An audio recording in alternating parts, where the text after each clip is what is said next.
오늘 말씀 함께 교독하도록 하겠습니다. 30절에서 33절입니다. 오늘 있다가 내일 아궁이에 던져지는 들풀도 하나님이 이렇게 입히시거든 하물며 너희일까 보냐. 믿음이 작은 자들아, 염려하여 이르기를 무엇을 먹을까 무엇을 마실까 무엇을 입을까 하지 말라. 이는 다 이방인들이 구하는 것이라. 너희 하늘 아버지께서 모든 것이 너희에게 있어야 할 줄을 아시느니라. 그런즉 너희는 먼저 그의 나라와 그의 의를 구하라.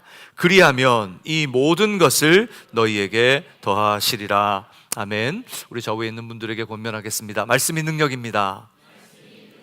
말씀이 소망입니다. 오늘 여러분의 입술의 고백처럼 소망의 말씀과 능력의 말씀이 여러분의 심령을 깨우시는 은혜가 있기를 주님의 이름으로 축복합니다. 여러분 어떠십니까? 지난 한 주간 감사가 넘치는 삶을 사셨습니까? 하나님이 주시는 은혜를 누리며 사셨습니까? 하나님은 늘 우리에게 은혜 베푸시기를 원하시는 줄 믿습니다. 하지만 살다 보면 답이 바로 앞에 있는데도 발견하지 못하고 동동거리며 분주할 때가 있습니다. 때때로 내가 제대로 내 손에 귀한 가치 있는 것을 붙들고 있는데도 가치를 깨닫지 못해서 그 귀한 기회를 잃어버릴 때도 있습니다. 그래서 삶을 살다 보면 많은 이들이 진리는 먼 곳에 있지 않다라는 격언을 생각해냅니다. 돌아보니까 그게 답이었고 돌아보니까 그게 귀한 거였는데 그 당시에는 그게 보이지 않는 겁니다. 예수님을 믿으면서도 그런 것 같습니다. 신앙생활을 하면서도 기도도 하고 말씀도 읽는데 늘 동동거리며 사는 것 같습니다. 바쁘고 분주하고 믿음이 있다고 우리가 정말 하나님을 믿는데도 불구하고 늘 이리 치이고 저리 치이며 살아갑니다. 아멘이라고 외치고 믿는다고 하는데 여전히 답을 찾지 못한 채 막막한 하루를 보낼 때는 없으십니까? 그런 상황을 지나면서 깨닫게 되는 것이 있습니다. 내 눈앞에 답이 있다고 해도 또는 가치 있는 것을 손에 쥐어준다고 해서 모두가 유익한 것은 아니라는 사실입니다. 답을 다 알고 가치 있는 것을 한 움큼 쥔다고 해도 그 답이 답인 줄 모르고 쥔 것이 가치 있는 것을 모르면 모두 허비되는 삶일 뿐인 것입니다. 하나님께서 이 우둔한 우리의 눈을 열어주셔야 합니다. 그래서 가치 있는 것을 가치 있게 보게 하시고 답을 답으로 알게 하실 때에 그것이 우리에게 가치 있고 영향력 있는 삶으로 다가오는 것이죠. 그래서 여러분 늘 우리가 성령의 감동을 사모하며 기도하는 여러분들 되시기를 주님의 이름으로 축복합니다. 우리의 눈을 열어 주옵소서. 우리로 하여금 보게 하여 주옵소서. 이 우둔한 눈을 열어 주옵소서. 기도할 때 성령께서 우리의 눈을 여셔서 우리가 가지고 있고 보고 발견한 이 놀랍고 아름다운 답과 가치 있는 것들 아름답게 만드실 줄 믿습니다. 하지만 이런 삶은 우리만 겪는 것이 아닌 것 같습니다. 예수님 당시에도 복음을 전하던 예수님이 그 앞에 있었을 때에도 유대인들이 그렇게 살았던 것 같습니다. 그때나 지금이나 세상살이의 고됨은 다를 게 없었던 것 같습니다. 고됨 가운데에 하나님을 믿는다고 하지만 율법을 가지고 있고 언약도 있고 하나님의 신실한 믿음의 백성들로 부름받았는데 그 고됨의 영적인 시력을 잃어버린 감각을 잃어버린 이들에게 예수님께서 말씀하십니다. 들풀도 돌보시는데 하나님께서는 지금도 온 세상 전능하신 능력으로 모든 것들을 지키시고 계시는 줄로 믿습니다. 하물며 이 들풀도 돌보시는데 라고 하시면서 하물며 너희일까 보냐 라고 말씀하시고 있습니다. 여러분 어떠십니까? 우리는 정말 예수님을 온전히 믿고 흔들림 없이 불안하지 않고 평안한 가운데 걷고 계십니까? 들풀도 돌보시는데 하물며 너희일까 보냐라고 하는 이 표현 속에서 여러 가지 메시지를 발견합니다. 우리가 도대체 어떤 존재인가? 나는 도대체 하나님 앞에 어떤 존재인가? 우리를 위험하게 하는 장애물들은 도대체 무엇인가? 이 하나님으로부터 우리를 위험하게 하고 끊어내는 그 장애물들은 도대체 무엇인가? 그럼에도 불구하고 어떤 상황 속에서도 우리가 걸어야 하는 삶의 목적과 길은 무엇인가? 다시 한번 고민하고 묵상하게 만듭니다. 오늘 주님이 이들의 눈을 여신 것처럼 우리의 믿음의 눈도 열어주시기를 주님의 이름으로 축복합니다. 그래서 오늘 말씀을 듣는 동안 하나님, 내가 믿음의 길을 걸으며 믿음으로 산다는 것이 무엇인지, 또 내가 하나님 앞에 어떤 사람인지 밝혀보여 주옵소서. 그런 기대와 소망으로 함께 말씀을 나누기를 바랍니다. 첫 번째, 이 말씀 속에서 우리에게 말씀하시는 것은 우리는 도대체 어떤 존재인가? 우리는 어떤 피조물보다 가치 있는 존재입니다. 여기 있는 우리는 세상의 어떤 것보다도 가치 있고 존귀한 존재란 사실을 기억하시기를 바랍니다. 우리 좌우에 있는 분들에게 당신은 가장 가치 있는 분입니다. 우리 같이 한번 축복할까요? 당신은 가장 가치 있는 분입니다. 어쩌면 아무도 나를 가치 있다고 말해주지 않는 삶을 우리는 살아갑니다. 누구도 나의 가치를 알아주고 나를 칭찬하지 않습니다. 한 사회과학자는 이런 세상을 보면 피로사회라고 부르는 피로사회, 피로가 누적되어 피로한 채 살아간다고 합니다. 당시 팔레스타인 지방에는 들판에 꽃과 풀이 나면 그 들판의 꽃과 풀을 보면서, 푸르름을 보면서 푸르름이 좋다, 또는 꽃이 예쁘다라고 그 존재 자체를 보기보다는 이 풀과 꽃을 베어서 연료용 땔감으로 사용했다고 합니다. 특별히 연료로 사용할 수목이 푸른 그런 나라는 아니기 때문에 들판에서 풀과 꽃들이 자라면 그것들을 모아놓다가 말려서 땔감으로 사용하는 용도로 사용했습니다. 이렇게 들풀이란 어쩌면 오늘 있다가 사라질 하루살이 생명인 거죠.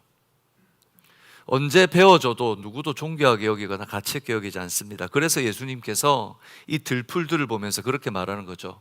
오늘 있다가 내일 아궁이에 던져지는 들풀, 들풀인데 그냥 들풀이 아니라 오늘 있다가 내일은 내일의 삶이 어떻게 될지 예측할 수 없는 하루살이 인생, 그런 들풀을 말씀하시며 누구 하나 귀하게 여겨주는 이가 없는 바로 이 들풀인데, 그런데 예수님께서 뭐라 그러냐면 이 들풀도 아끼시거든. 나름대로의 존재의 이유가 있다는 것입니다. 누구도 이름을 불러주지 않는 가치 없이 여겨지는 존재들이지만 이 들풀들조차도 여러분 그 가치가 있습니다. 이렇게 인간의 눈으로 볼 때 들풀이란 순간의 시간을 살다 생을 마감하는 존재들입니다. 아니, 존재의 의미조차 기억되지 않는 것들입니다. 어쩌면 여기는 우리도 그런 것 같습니다. 우리들도 어쩌면 들풀 같은 인생 같아요. 어쩌면 여기 있는 많은 분들이 인생을 살다가 특별함 없이 그냥 한 생을 살다가 마감합니다. 누구도 우리를 위대하다 말하지 않고, 누구도 이름이 뛰어나지 않고, 신문지상에 우리의 이름들이 드러나거나 많은 사람들이 우리의 이름을 기억할 만한 인생을 사는 것이 아니고 그저 우리에게 주어진 인생을 살아갑니다. 오는 데는 순서가 있지만 가는 데는 순서가 없습니다. 들풀처럼 살다가 어쩌면 사라지는 그런 존재들 같습니다. 그런데 들풀도 존재의 가치가 있는 것처럼 하나님께서도 우리에게 가치를 두고 있다는 것입니다.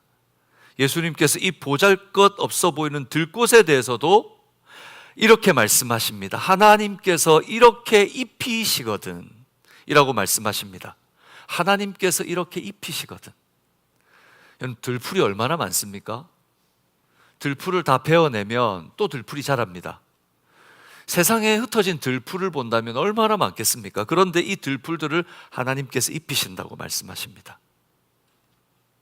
이 말씀의 의미는 보잘것없고 쓸모없는 들꽃이지만 그 조차도 하나님께서 창조하신 창조물이라는 것입니다. 어쩌면 우리 주변에 있는 우리 성도님들 서로를 보면서 우리가 이 세상에서 들풀처럼 살아가지만 내가 들풀처럼 살아가는 것뿐만 아니고 혹시 주변에 있는 분들을 들풀처럼 여기고 있지는 않습니까? 여러분 옆에 있는 분들의 가치를 알고 계십니까? 옆에 있는 분들의, 주변에 있는 분들의 이름을 불러주고 얼마나 존귀한지, 그 사람이 나와 함께 있기 때문에 얼마나 감사한지 고백하는 삶을 살고 계십니까? 내 주변 사람들이 다 들풀 같아요. 그리고 내 인생이 너무 중요합니다.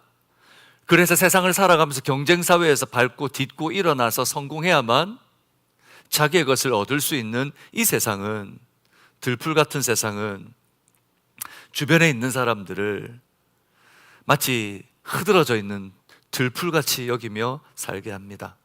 그러나 여기는 누구 하나도 그냥 있다가 그냥 사라지는 인생이 없습니다. 다 존귀하신 분들이며 하나님께서 여러분들을 목적을 두고 여기 창조하셨으며 있게 하신 줄로 믿습니다. 그러므로 하나님은 그 작고 힘이 없어 보이는 생명까지도 보호하시고 그 생명을 위해 공급해 주신다는 것이죠. 그 목적이란 뭘까요? 하나님께서는 도대체 어떤 목적으로 그 들풀 하나까지도 창조하셨을까요? 로마서 1장 20절은 이렇게 말합니다. 함께 읽겠습니다. 창조로부터 그의 보이지 아니하는 것들, 곧 그의 영원하신 능력과 신성이 그가 만드신 만물에 분명히 보여 알려졌나니 그러므로 그들이 핑계하지 못할지니라. 우리 다시 한번 한 목소리를 읽어볼까요? 시작.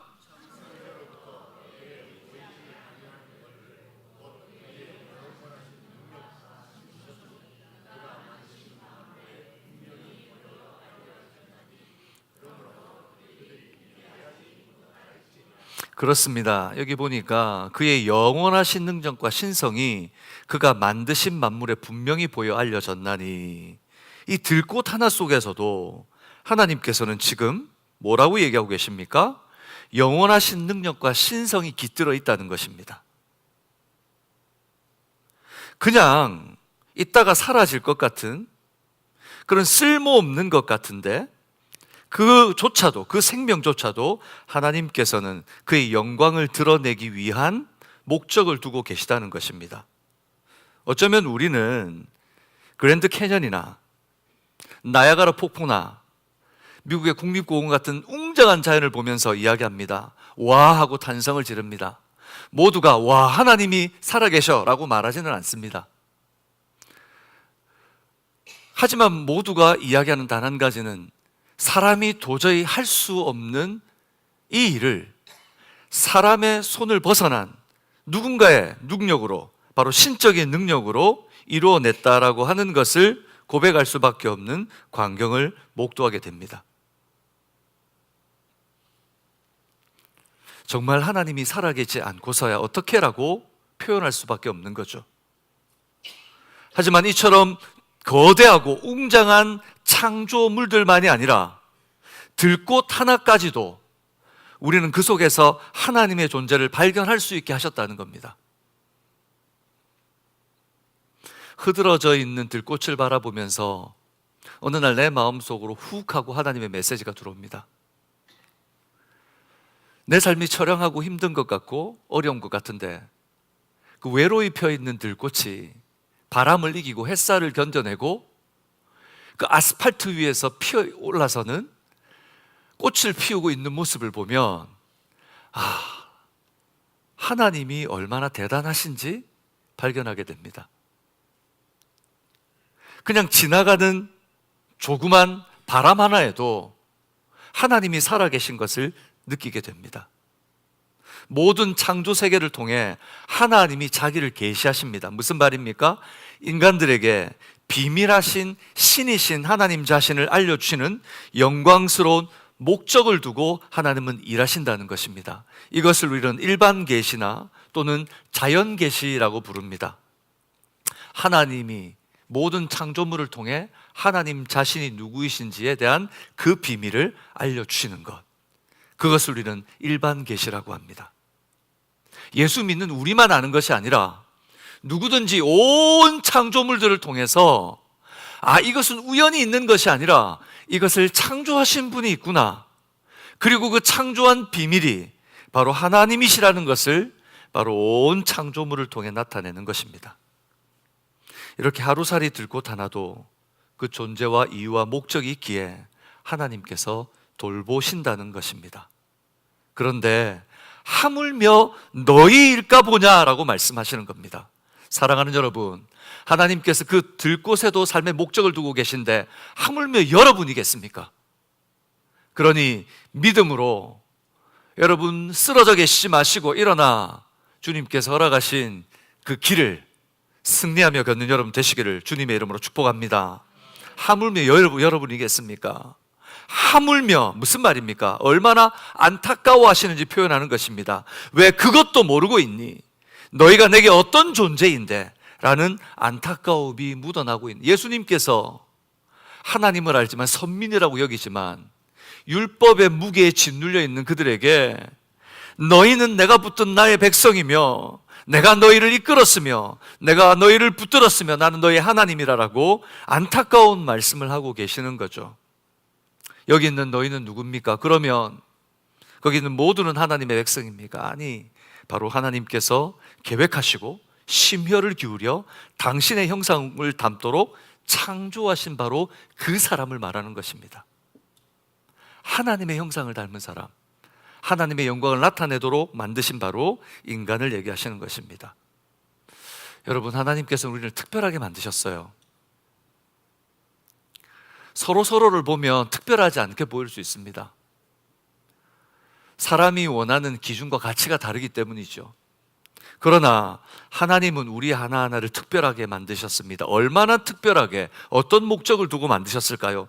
에베소서 2장 10절에 보면 이렇게 말씀합니다. 에베소서 2장 10절을 한번 다 같이 한번 한 목소리로 같이 읽겠습니다. 에베소서 2장 10절입니다. 같이 읽겠습니다. 우리는 그가 만드신 바라 그리스도 예수 안에서 선한 일을 위하여 지으심을 받은 자니 이 일은 하나님이 전에 예비하사 우리로 그 가운데서 행하게 하려 하심이라 라고 말하고 있습니다. 우리는 그가 만드신 바라, 우리는 하나님이 우리를 직접 만드신 존재들입니다. 세상에 있는 피조물들, 세상에 있는 자연 창조물들은 하나님이 말씀하심으로 만들어졌습니다. 명령하심으로 만들어졌습니다. 그러나 하나님께서 인간은 하나님이 그 형상대로 만드셨습니다. 여기서 만드신 바라라고 하는 바로 이 말은 번역된 헬라어 단어가 바로 포이에마라고 하는 단어입니다. 이 포이에마라고 하는 단어는 바로 작품이라고 하는 의미를 담고 있습니다. 단순히 뭔가 주물럭 해가지고 그냥 만들어낸 게 아니라 하나의 작품을 이야기할 때 바로 이 포이에마라고 말합니다. 하나의 작품, 벽에 걸려있는 미술 작품, 그리고 박물관에 있는 도자기 하나, 그것도 작품이라고 하는 것은 단순히 세상에 널브러져 있는 것이 아니고 그 중에서도 가장 잘 만들어진 바로 공인의 숨결이 깃들어 있기 때문입니다. 한 편의 시를 만들기 위해 얼마나 시인이 노력합니까? 이 포이에마라고 하는 바로 이 단어에서 포엠이라고 하는 시라고 하는 단어가 나왔습니다. 이 포이에마는 바로 포이에마의 어원이 되는 거죠. 포엠이라는 바로 어원이 포이에마인 거죠. 그렇다면 좀 바꿔서 우리가 오늘 에베소 2장 10절을 한번 본다면 우리는 그가 지으신 시라라고 표현할 수도 있겠죠. 우리는 그가 지으신 시라. 한 편의 시를 만들기 위해 이 시인은 수만 장의 종이를 찢고 단 하나의 쉼표조차도 고르고 찍어서 심혈을 기울여서 한 편의 시가 완성됩니다. 우리는 그냥 시 한 편을 읽으면 됩니다. 시 한 편을 읽고 좋다라고 그냥 넘어가면 되지만 그 짧은 몇 소절의 그 한 편의 시를 짓기 위해서 시인은 심혈을 기울입니다. 어느 날 한 시인이 있었는데 그 시인이 어느 날 자기가 오래전 지었던 시를 탈구하려고 한다고 친구에게 말합니다. 친구가 와보니까 그 짧은 시를 다시 탈구하려고 주변에 얼마나 노력했는데 종이들이 널브러져 있습니다. 그리고 이 친구는 잠시 방문하고 여행을 갔다가 돌아왔습니다. 며칠이나 돌아와 보니 이 친구가 아직도 그 시를 붙들고 탈고를 하고 있습니다. 그런데 탈고를 하는 걸 보니까 이전의 시와 다를 바가 없어요. 문장도 그대로고 배열도 똑같아요. 그런데 이 친구가 조금 있다가 환한 얼굴로 얘기하면서 이제 시를 완성했다는 거죠. 그 친구가 그 시를 보니까 시가 달라진 게 없어요. 단 하나 달라진 건 쉼표가 하나 붙었어요. 근데 이 시를 완성했다는 거죠. 바로 이 쉼표 하나가 이 시를 완성되게 한 바로 가장 결정적인 변화라는 겁니다. 그러면서 얼마나 그 시인이 기뻐하셨는지요. 수천 수만 장의 종이가 찢기고 또 찢겨졌는데 결국 쉼표 하나 찍는 게 완성이라는 겁니다. 하나님께서는 마치 어쩌면 우리가 예수 믿고 우리의 삶이 달라지지 않는 것 같습니다. 예수 믿고 그리스도를 주로 영접했는데 예수 믿는 내 삶이 이전과 별로 달라져 보이지 않습니다. 그냥 예수 믿는다라고 하는 것이 하나 달라져 있는 것 같은 어쩌면 그런 삶을 살 수도 있습니다. 그런데 여러분, 그 점 하나가, 예수 믿는다라고 하는 바로 인생의 쉼표 하나가, 주님과 함께하는 바로 주님이 찍어 놓으신, 내 삶에 주님께서 찍어 놓으신 바로 그 하나가 마침내 우리를 완성하게 할 것입니다. 그러니 오늘 우리가 어떤 존재인지 우리가 들여다보고 고백할 수 있기를 바랍니다. 사랑하는 여러분, 여러분 한 분 한 분은 아무리 들여다봐도 나는 변화되지 않는 것 같고 변화도 없는 것 같지만 예수 그리스도께서 그의 피로 말미암아 값주고 사신, 그가 만드신 한편의 시와 같은, 한편의 걸작품과 같은 인생이라는 사실을 잊지 마시기 바랍니다. 뿐만 아니라 이 시와 이 시 속에 담겨진 특별한 목적이 있습니다. 그것은 에베소서 2장 10절에 보면 그리스도 예수 안에서 선한 일을 위하여라고 말하고 있습니다. 이제 우리가 그 존재의 가치를 알았다면 가치에 걸맞는 품격 있는 예수의 향기가 나타나는 삶 사는 겁니다. 단순하게 그 작품이 잘 만들어졌다고 해서 그 작품이 가치 있는 것이 아닙니다. 바로 작품을 만든 바로 그 공인의 목적대로 그것이 쓰여지는 것입니다. 사랑하는 여러분, 하나님이 우리를 들풀보다도 존귀한 아름다운 하나님의 작품으로 만드셨습니다. 그 향기로운 냄새를 풍기고 예수 그리스도의 선한 일을 나타낼 때 하나님의 걸작품으로서 가장 복된 인생을 살 수 있다는 것을 기억하시기를, 여러분들 그것을 알고 주님 앞에 그런 복된 삶을 사시기를 주님의 이름으로 축복합니다. 근데 현실의 삶으로 돌아와 보면, 근데 우리의 이런 영적 안목이 없다는 것이죠. 나의 가치를 알지 못한 채 살고 있다는 겁니다. 예수 믿는데도 불구하고 내가 어떤 존재인지, 얼마나 가치 있는 존재인지를 생각지 못하고 살아갑니다. 예배를 드리고 신앙생활을 하면서도 그 가치를 생각하지 못한 채 삽니다. 그리고 더 채워지기를, 더 은혜 주시기를, 뭔가 더 만들어져야 되기를 간절히 원하는 것 같아요. 그래서 우리에게 염려라는 것이 찾아오기 시작합니다. 이런 생각들이 가득 차다 보니까 그것들이 염려로 나타납니다. 야고보서는 이 염려라는 것을 두 마음을 품었다라고 표현합니다. 염려를 해보신 경험이 있는 분들은 아실 겁니다. 염려가 시작되면 여러 가지 마음들, 범민들이 가득 차기 시작합니다. 그런데 이 염려를 하면 할수록, 염려를 하면 염려가 사라져야 되는데, 염려를 하면 할수록 앞에 다가올 일의 염려를 오히려 더 많이 하게 되고, 그 생각에 허우적거리다가 하지 말아야 될 실수도 하고, 마음은 더 낙담되어 가고 넉다운이 되어가는 모습을 발견합니다. 한마디로 염려란 아무리 노력하고 염려한다고 해도 결국 우리에게 선한 열매를 맺게 하지 못한다는 것이죠. 오히려 염려하면 염려할수록 영적인 시야는 가려지고 우리로 하여금 하나님으로부터 멀어지게 합니다. 그러니 염려는 죄로부터 오염되어 간다라고 생각할 수 있습니다. 예수님께서도 이렇게 염려하고 있는 이들을 나무라십니다. 믿음이 적은 자들아 라고 꾸짖습니다. 믿음이 적은 자들아. 그리고 그들의 마음을 드러내십니다. 마태복음 6장 31절입니다. 같이 읽어볼까요? 그러므로 염려하여 이르기를 무엇을 먹을까? 무엇을 마실까? 무엇을 입을까? 하지 말라. 믿음이 적은 자들아 라고 부르는 이유가 뭔가? 염려하면서 무엇을 염려하는가? 하나님의 나라를 위해서? 하나님의 복음을 위해서? 하나님의 영광을 위해서 염려하는 것이 아니고 무엇을 위해 염려한다고요? 무엇을 마시고 무엇을 입고 무엇을 먹을까를 통해 그것을 염려하며 사는 것입니다. 생존에 어려움이 생길까? 내가 어려움 당하지 않을까? 그래서 그것이 두려워서 그 두려움은 결국 하나님에 대한 믿음의 우선순위를 뒤로 밀어놓게 하고 먹고 사는 문제에 쫓기다 보니 하나님은 점점 하나님의 말씀은 뒷전으로 밀려나게 됩니다. 그 결과 어떻게 됩니까? 현실의 영역은 그냥 현실과 타협하면 되고 믿음의 영역은 점점 내가 아는 것 이상으로 자라지 않는 율법화되어 형식적으로 남아있게 됩니다.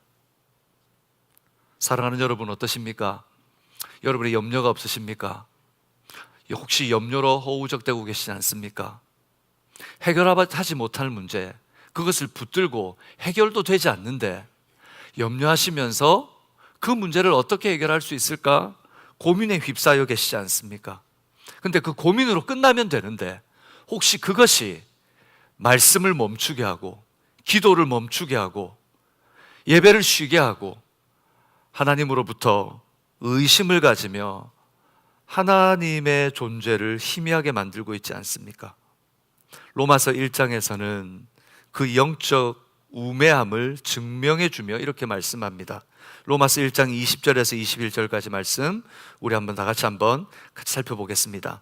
1장 20절 말씀입니다. 제가 읽겠습니다. 창세로부터 그의 보이지 아니하는 것들, 그의 영원하신 능력과 신성이 그가 만드신 만물에 분명히 보여져 알려졌나니 그러므로 그들이 핑계하지 못할지니라. 21절 하나님을 알되 하나님을 영화롭게 하지 아니하며 감사하지도 아니하고 오히려 그 생각이 미련한 마음이 창세로부터 모든 만물 속에 하나님은 분명히 살아계신 것을 하나님이 어떤 분이신 것을 다 드러내셨는데 이 들풀 하나 속에서도 하나님의 영광스러움을 담고 있는데 그런데 무엇을 먹을까? 무엇을 입을까? 무엇을 마실까? 세상의 염려에 우리의 생각을 빼앗기고 우리의 마음을 빼앗기다 보니 핑계하며 산다는 것입니다.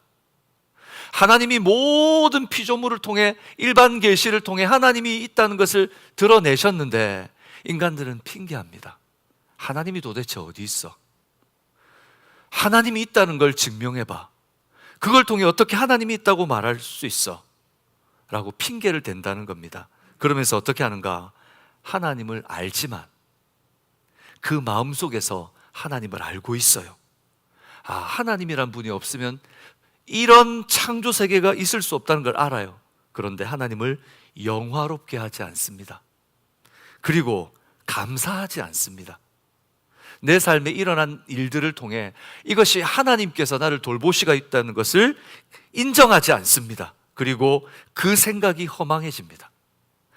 모든 생각이 하나님과 상관이 없는 허망한 생각을 합니다. 세상을 쫓고 세상에 있는 것들 붙들어서 이 염려를 해결할 수 있다고 생각하는 것이죠. 그리고 미련한 마음으로 점점 어두워져 갑니다. 염려의 구렁텅이에 빠지면 헤어나올 수 없다는 것입니다. 사랑하는 여러분, 염려는 우리가 붙들어야 될 영역이 아닙니다. 점점 우리 내부에서부터 삶의 영역 모든 것으로부터 염려는 오염시켜 갑니다. 지금부터 여러분 한 주간 동안 염려를 한번 해보십시오. 나는 염려를 하면 어떻게 되는지 한번 시험을 해보겠다. 한번 염려를 해보십시오. 어떤 일이 벌어지는가? 염려만으로 끝나는 것이 아니라 그 염려로 인한 마음의 변화가 삶의 곳곳을 물들이고 병들게 만들기 시작합니다. 우리의 만남이 병들고, 언어가 병들고, 표현이 병들고, 삶의 영역이 병들고, 삶의 시간이 병들고, 하나님으로부터 점점 멀어져 갑니다. 그래서 잠언에서는 너희가 무엇보다 너희의 마음을 지키라라고 우리에게 교훈합니다. 우리가 어떻게 하면 이 염려로부터 이길 수 있습니까? 하나님은 우리를 존귀한 존재로 지었지만 염려라고 하는 죄의 오염이 되기 시작하면 이 존귀한 우리의 가치가 무너져 가기 시작합니다. 이것을 이길 수 있는 가장 강력한 무기는 바로 하나님을 신뢰하는 믿음을 회복하는 겁니다. 마태복음 6장 32절 우리 같이 읽겠습니다. 시작. 이는 다 이방인들이 구하는 것이라 너희 하늘 아버지께서 이 모든 것이 너희에게 있어야 할 줄을 아시느니라. 우리가 이것을 믿는 것입니다. 무엇을 먹을까? 무엇을 입을까? 무엇을 마실까라고 하는 생활의 염려로 살아가는 이것은 이방인들이 구하는 것이다. 우리가 믿는 바로 그 하나님, 창조주 하나님은 이 모든 것이 너희에게 있어야 할 줄을 이미 알고 계신다라는 것을 믿는 믿음이 바로 그 염려로부터 승리하게 한다는 것입니다. 여러분은 믿으십니까? 하나님이 우리의 모든 필요를 알고 계시다라는 사실을 확신하십니까? 치료약은 없습니다. 세상에 누구도 우리의 염려를 치료해 줄 수 없습니다. 여러분, 나 자신도 내 생각을 통제할 수가 없는데 도대체 누가 우리의 생각과 염려를 치료할 수 있단 말입니까? 오직 단 한 가지, 하나님의 말씀을 신뢰하는 믿음만이 이 염려를 치료할 수 있습니다. 또 한 가지는 바로 기도하는 것입니다. 빌립보서 4장 6절 7절에서는 이렇게 말씀하십니다. 같이 읽겠습니다. 아무것도 염려하지 말고 다만 모든 일에 기도와 간구로 너희 구할 것을 감사함으로 하나님께 아뢰라. 오늘 뭐라고 말했습니까? 아무것도 염려하지 말라. 염려를 하고 안 하고가 선택의 문제가 아니라는 것이죠. 아무것도 염려하지 말라라고 명령하십니다. 여러분, 염려하지 마십시오. 아멘이십니까? 이것은 선택의 문제가 아니고 순종의 문제입니다.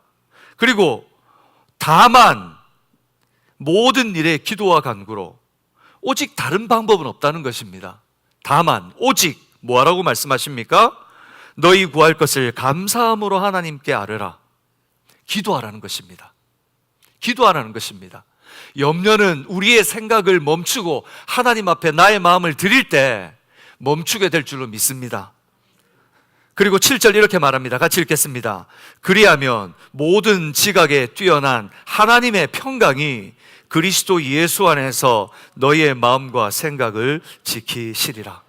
여러분, 기도한다고 해서 상황이 갑자기 바뀌지 않을 겁니다. 하늘에서 응급보화가 떨어지거나 상황이 바뀌거나 변하지 않습니다. 여러분, 이상한 것을 소망하지 마십시오. 그러면서 여러분, 믿음의 고문을 하지 마십시오. 하나님께서 우리에게 주시는 것은 상황의 변화가 아니라 마음의 변화입니다. 오늘 성경은 분명히 이야기합니다. 너희의 마음과 생각을 지키시리라. 믿으십니까? 마음과 생각을 우리의 마음이 변하면요, 우리의 생각이 변하면요, 몇십 년 동안 살아왔던 내 삶도 오늘 하루부터 달라지는 겁니다. 내 마음과 생각이 바뀌면요, 지금까지 미워했던 존재도 누구보다 사랑할 존재로 바뀌게 될 줄로 믿습니다. 중요한 것은 바로 우리의 마음과 생각을 지키시는 겁니다. 그런데 무엇으로 이런 일이 일어납니까? 바로 기도입니다. 그러므로 사랑하는 여러분, 말씀에 순종해서 염려를 떨쳐버리고 던져버리시는 여러분들 되시기를 주님의 이름으로 축복합니다. 단순히 이것은 문제 해결의 영역이 아니고 신뢰의 영역이라는 사실을 잊지 마십시오. 그리고 염려로 인해 하나님과의 관계를 희미하게 만들고 무기력하게 하는 바로 이 염려의 오염으로부터 기도함으로 이겨내십시오. 기도함으로 이겨내십시오. 기도하다 보면요, 그 염려들이 다 떠나가요. 기도하다 보면요, 염려를 다 쏟아내버리면 그때부터 새로운 하나님의 생각들이 우리의 마음속으로 들어오기 시작합니다. 사랑하는 여러분, 사도 바울이 기도했던 것처럼 하나님께서 여러분에게 지혜와 계시의 성령을 주시기를 주님의 이름으로 축복합니다. 그래서 염려의 오염으로부터, 나의 존귀한 신분을 망가뜨리는 이 염려로부터 이겨내시기를 주님의 이름으로 축복합니다. 그렇다면 이제 우리는 어떻게 살아야 됩니까? 우리가 존귀한 존재였지만 염려로 인해, 죄의 유혹으로, 죄의 영향력, 오염으로 인해 점점 망가져가지만 우리가 다시 기억합시다. 우리는 은혜로운 하나님의 나라를 전하는 제자가 되어야 합니다. 우리의 목적은 변함이 없습니다. 한낱 들풀도 보시고 영광스럽게 하시는데, 하나님으로 걸작품, 하나님의 걸작품, 하나님의 가장 존귀한 작품인 여러분들, 하나님께서 어떻게 인도하시겠습니까? 예수님께서는 염려에 놓여 살아가던 우리에게 이렇게 도전하십니다. 마태복음 6장 33절입니다. 같이 읽겠습니다. 그런즉 너희는 먼저 그의 나라와 그의 의를 구하라. 그리하면 이 모든 것을 너희에게 더하시리라. 여러분, 염려를 내려놓고 먼저 그의 나라와 그의 의를 위해 살아가는 여러분들 되시기 바랍니다. 이 도전은 그때 그 현장에 있었던 유대인들 뿐만 아니고 지금 여러분에게 하시는 하나님의 말씀인 거예요. 그의 나라와 그의 의를 위하여 살아라. 은혜의 능력을 베푸시는 보혈과 그리고 소망, 부활의 소망을 통해 우리에게 생명을 주시는 하나님의 나라를 전하는 제자로 살라는 것입니다. 여러분 어떠십니까? 들풀도 돌보시는데 하물며 너희일까 보냐. 부르시는 하나님께서 여러분의 삶을 붙드시라 믿으십니까?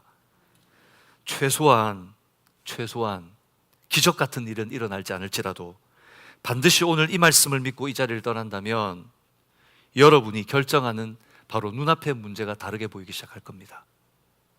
최소한 이제 들풀보다 더 나은 삶을 살아야 되지 않겠습니까? 흐드러지게 펼쳐져 있는 들풀보다는 더 나은 삶을 살아야 되지 않겠습니까? 제가 일부 예배 시간에 예배 드리러 오기 전에 이제 이렇게 길을 건너오는데 그 아스팔트 위에 잡초가 하나 이렇게 올라와 있더라고요. 근데 그 잡초를 보면서 내가 이 설교를 준비했으니까 그 잡초를 보면서 참 이 들풀도 존귀하다 생각해야 되는데 어떻게 했을까요? 까만 아스팔트에 그 잡초가 너무 보기 싫은 거예요. 쑥 뽑아버렸습니다. 어쩌면 여러분, 우리는 언제 하나님이 부르신다고 해도, 지금 당장 하나님이 부르신다고 해도 여러분, 우리가 항변할 수 없는 존재들입니다. 하지만 이 한순간을 들풀보다도 더 존귀한 인생으로 살아야 되지 않겠습니까? 들풀조차 하나님의 영광을 나타내는데, 들풀조차 하나님이 살아계시다고 말하는데 우리는 어떤 삶을 살고 있습니까? 예수님께서 십자가에 죽으시고 장사 지낸 후에 안식 후 첫날 예수님의 이 부활을 목격하고 증인한 첫 번째 증인이 있습니다. 그 사람은 여인입니다. 그 여인의 이름은 막달라 마리아입니다. 성경에는 그녀의 과거를 담고 있는 단 한 구절만 나타납니다. 누가복음 8장 2절에 보면 이 여인을 7 귀신 들렸던 여인이라고만 표현합니다. 그리고 이 여인에 대한 어떤 설명도 없습니다. 그러나 여러분, 7 귀신 들렸던 여인이라는 것은 많은 것을 시사해 줍니다. 7이라는 숫자는 완전수입니다. 그러니 7 귀신이라고 하는 것은 그 인생 자체가 바로 귀신이 붙든 인생이었다는 거죠. 여러분 어떠십니까? 여러분 내 생활도 내 삶도 내 뜻대로 못하는데 귀신이 완전히 들려 완전 삶 자체가 피폐해진 사람이 어떻게 살았을까요? 막달라 마리아는 예수님을 만나기 전에 완전히 귀신에게 지배당하고 자신의 인격과 삶을 잃어버린 여자였습니다. 그 주변에 사람도 소망도 없었습니다. 그런 그녀가 어느 날 예수님을 만났습니다. 예수님께서 막달라 마리아를 찾아와 주시고 그에게서 귀신을 쫓아주셨습니다. 그리고 막달라 마리아의 삶은 완전히 다른 삶이 되었습니다. 그의 삶은 하나님의 찬양이 되고 시와 같은 삶이 되었습니다. 누가복음 8장 1절에서 3절에 보면 그녀가 어떻게 살았는지가 기록되어 있습니다. 우리 같이 한번 읽어볼까요? 시작. 그 후에 예수께서 각 성과 마을에 두루 다니시며 하나님의 나라를 선포하시며 그 복음을 전하실세 12 제자가 함께 하였고 또한 악귀를 쫓아내심과 병 고치심을 받은 어떤 여자들 곧 7 귀신이 나간 자 막달라 마리아인이라 하는 마리아와 헤롯의 청지기 구사의 아내 요한나와 수산나와 다른 여러 여자가 함께하여 자기들의 소유로 그들을 섬겼더라. 마리아가 어떤 삶을 살고 있습니까? 들풀보다도 못한 인생이었습니다. 들풀보다도 못한 귀신 들린 인생, 바로 그런 인생이었지만 예수님 만나고 나서 그의 인생은 완전히 바뀌었습니다. 죽어가는 영혼들에게 하나님의 나라를 선포하며 그의 복음을 전할 수 있는 도구가 되었습니다. 완전한 마귀의 종에서 완전한 하나님의 자녀로 회복된 그녀 자체가 바로 예수 그리스도를 증거하는 증거였습니다. 어쩌면 우리는 위대한 것을 생각할지 모르겠습니다. 예수 믿고 여러분 어떤 것을 꿈꾸십니까? 예수님 믿고 어떤 삶이 되었으면 좋겠습니까? 예수님 믿고 무엇을 하기를 원하십니까? 그런데 하나님께서는 도대체 우리에게 무엇을 원하실까요? 내가 원하는 삶이 아니라 하나님은 우리에게 무엇을 원할까요? 들풀에게는 들풀의 사명을 주셨고 공중에 나는 새에게는 공중에 나는 새의 사명을 주셨습니다. 그렇다면 오늘 우리에게 주신 사명은 뭘까요? 바로 예수를 증거하는 삶일 줄로 믿습니다. 우리가 위대해지는 것이 아닙니다. 예수 믿고 위대한 인생 되고 예수 믿고 엄청난 삶으로 변화되어서 엄청난 계획을 이루는 것이 아니라 바로 내 삶의 현장에서 예수 믿고 언어와 삶과 목적이 달라져서 내 살아가는 삶 자체가 복음이 되는 삶을 사는 것입니다. 사랑하는 여러분, 오늘 여러분이 하나님의 은혜의 나라를 전하는 예수님의 제자로 살기를 주님의 이름으로 축복합니다. 하나님은 지금도 우리가 그런 삶을 살기를 원하시고 계십니다. 어쩌면 여기 모인 분들 중에 나는 아직 그런 준비가 안 된 것 같습니다. 저는 아직 지식이 부족하고 저는 아직 미련하고 저는 아직 신앙이 약하고 저는 아직 교회 다닌지 저는 예수 믿은지 그리고 이제 내가 예수 제대로 알기 시작한 지 얼마 되지 않습니다 라고 말할지 모르겠습니다. 그러나 고린도전서 1장 27절 29절은 이렇게 말합니다. 우리 같이 한번 읽겠습니다. 시작.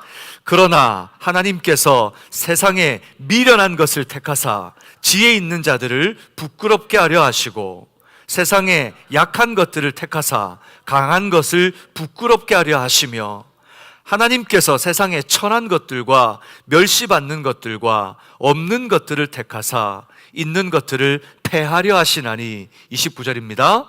이는 아무 육체도 하나님 앞에서 자랑하지 못하게 하려 하심이라. 아멘. 여러분 그렇습니다. 내가 약하다고 생각이 드십니까? 부족하다고 생각이 드십니까? 나는 아무것도 안 된다고 생각하고 나는 능력도 안 되고 신앙의 실력도 안 되고 나는 아무런 조건도 안 된다고 생각되십니까? 바로 그것이 조건입니다. 미련한 우리를 통해 연약한 우리를 통해 세상이 우리를 보면서 천하고 멸시하는 우리를 통해 하나님께서는 예수의 증거를 나타내기 원하시는 것입니다. 여러분 존재 자체로 그것이 바로 살아가는 삶 자체로 예수의 복음의 증거라는 사실입니다. 그래서 여러분을 보면서 저 사람도 저렇게 행복하게 사는데 나는 뭐지? 예수의 복음을 발견하게 하십시오.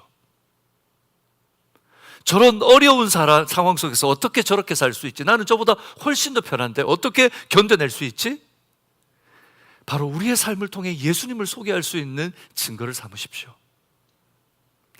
세상 속에서 아무리 봐도 교회 와서 내 신앙이 이렇게 약하고, 나는 교회 예수 믿은 지 얼마 안 되고, 이제 내가 예수님 제대로 알기 얼마 안 되는데, 근데 여러분, 그런 여러분들을 통해 예수 믿은 지 오래되고 복음을 듣지 않는 사람들이 예수 믿는 것이 부끄럽게 만들게 하는 것, 예수 믿는 것이 무엇인지 알게 하는 것, 그것이 바로 복음을 깨닫고 살아가게 하시는 하나님의 비밀이라는 것입니다.